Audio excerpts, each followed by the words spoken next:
Sam's Mountain Marbles are created in a studio in Ellenboro along Old Route 50. A skilled glassworker, Sam Hogue runs the studio and sells a variety of his own handmade art paperweights and marbles. He also demonstrates the marble making process to eager onlookers in his studio, which is always filled with the sounds of upbeat bluegrass music. Sam's many years of experience with glass began at age 16 in the busy rooms of the Pennsboro Glass Factory. Later on, from 1967 to 2003, he worked at Mid-Atlantic Glass Factory in Ellenboro. Eventually, he began staying after hours or visiting the factory during weekends to experiment with color.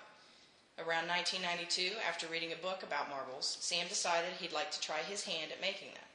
He started by imitating the styles of other marbles and soon after began using his own techniques. Both factories at which Sam worked are a part of West Virginia's long history of glass and marble making. In fact, more than 500 glass factories have been operated in this state. At one point, 15 of the 21 marble plants in the U.S. were in West Virginia, and the majority of those were along Route 50. Because so many glass and marble factories have existed near the area, Ritchie County has had an abundance of talented glass and marble makers such as Sam Hogue.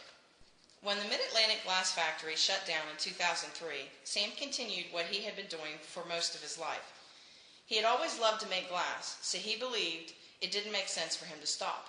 He built his own studio, complete with tanks, pipes, blocks, furnace, and other equipment, behind his Ellenboro home. Not long after Mid-Atlantic shut down, Sam began selling his one-of-a-kind marbles in his own backyard. No two of Sam's marbles are the same. To create one, Sam works with melted glass on a long rod, rolling the hot substance in powdered glass, rods of color, and mica. The glass is heated and encased with crystal in a furnace at over 2,000 degrees Fahrenheit. He must continually rotate the cylinder of red-hot molten glass inside the furnace to make sure it stays perfectly round. The amount of time spent on each marble varies depending on the size and style. He creates multiple marbles at one time on a cylinder of glass, known as a cane, and those marbles born on the same cane are called brothers. After preparing the designs and colors on the hot glass, he carefully twists the marbles off the cane one at a time. Following several more intricate steps, the marbles are then placed in an oven at around 800 degrees. The temperature is slowly lowered until the marbles are cooled and the true colors become visible. Once the marbles cool, Sam signs each one and they are ready for sale. Sam's marbles vary in color and size, up to 4 inches in diameter. Some of his most popular marbles include the flame marbles, which resemble fireballs.